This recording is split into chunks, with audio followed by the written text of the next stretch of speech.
J'ai été virée par un patron incompétent qui ne savait même pas que j'étais la détentrice du brevet du système. Le lundi promet d'être amusant. Partie 3. J'en avais rêvé 2 nuits de suite. Je peaufinais chaque détail comme une partition. Le dimanche s'est levé gris et froid. Parfait. Je me suis levée tôt, café noir, et j'ai relu ma présentation une dernière fois. Ce n'était pas un simple email.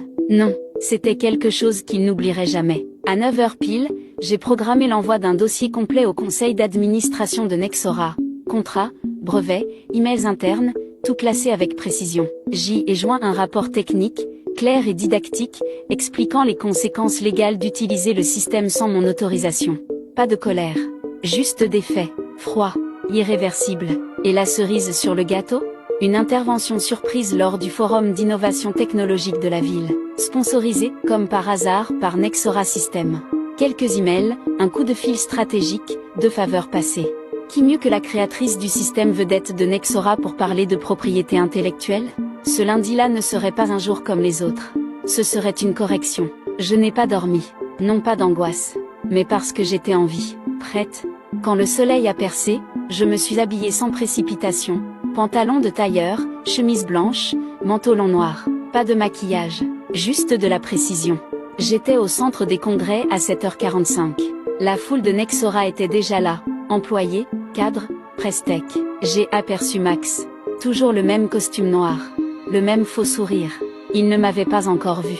À 10 h, ils devaient présenter leur nouveau système optimisé. Je me suis installée au 3e rang. Visible.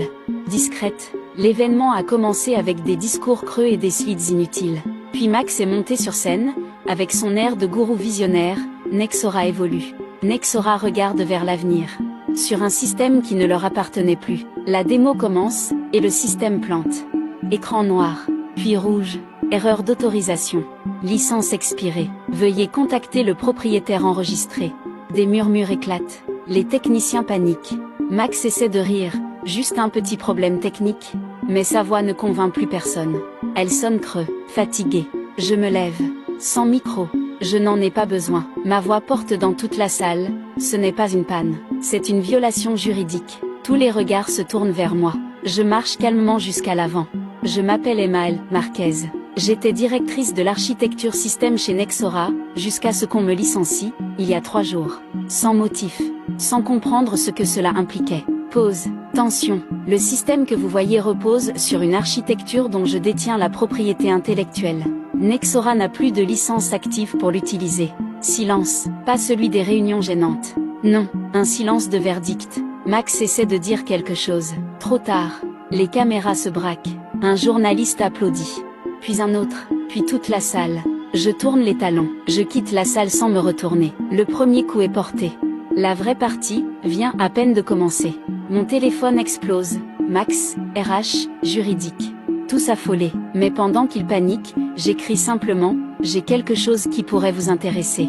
Disons, une opportunité inattendue. Envoi au PDG d'Arcus Technologies, rival direct de Nexora. 30 minutes plus tard, rendez-vous confirmé. Café discret. 17 h, je passe l'après-midi à compiler un dossier. Pas juste sur le système, sur les failles de Nexora. Mauvaise gestion, éthique douteuse, gaspillage. Chaque pièce un clou dans le cercueil. Marco Bianchini arrive. Pas de salutations inutiles. Emma, on parle beaucoup de vous ces jours-ci. Je souris à peine. Je pose la clé USB sur la table. Tout est là. Infrastructure, failles, avantages concurrentiels. 2 ans d'avance. Et l'occasion de les achever. Conditions ? Demande-t-il. Licence exclusive. Royalties à vie. Direction technique sans interférence. Il réfléchit, puis hoche la tête. Marché conclu. Contrat préliminaire dans les 48 heures. Transfert complet dans la semaine. Mais je n'en avais pas fini. Le mercredi matin, je suis retournée chez Nexora. Pas pour discuter, pour finir ce que j'avais commencé. Un courrier officiel, cachet de mon cabinet d'avocat. Notification de retrait définitif des droits d'utilisation. Et en bonus, une copie de l'email de Max me renvoyant, avec cette phrase en gras. Je ne dépenserai pas un centime de plus pour une employée qui a dépassé son apogée il y a 5 ans. Des mots qui ont mal vieilli. Le bâtiment ne brillait plus. Il paraissait épuisé. Comme leur avenir. Je franchis le hall. Le vigile, jeune et nouveau, me regarde avec méfiance. Je peux vous aider ? Je dois remettre ceci, personnellement. Ascenseur. Seul, jusqu'au 23e étage. Odeur de tension. La secrétaire de Max me voit et blêmit. Il est en réunion, je ne demande pas à le voir, je dis calmement. Déposez juste ça sur son bureau. Je laisse l'enveloppe, me retourne, traverse les couloirs une dernière fois. Personne n'ose m'arrêter. Dans l'ascenseur, j'expire profondément. Enfin légère. En bas, je vois 2 cadres traverser le hall en panique. C'est déjà la débandade. J'ouvre mon téléphone, une notification d'actualité. Maxwell Granger écarté de Nexora System pour mauvaise gestion et violation de brevet. Le communiqué tente de maquiller l'affaire. Nouvelle orientation. Tout le monde sait ce que ça veut dire. Client qui fuit. Action en chute libre. Et moi, à la tête de la technologie chez Arcus.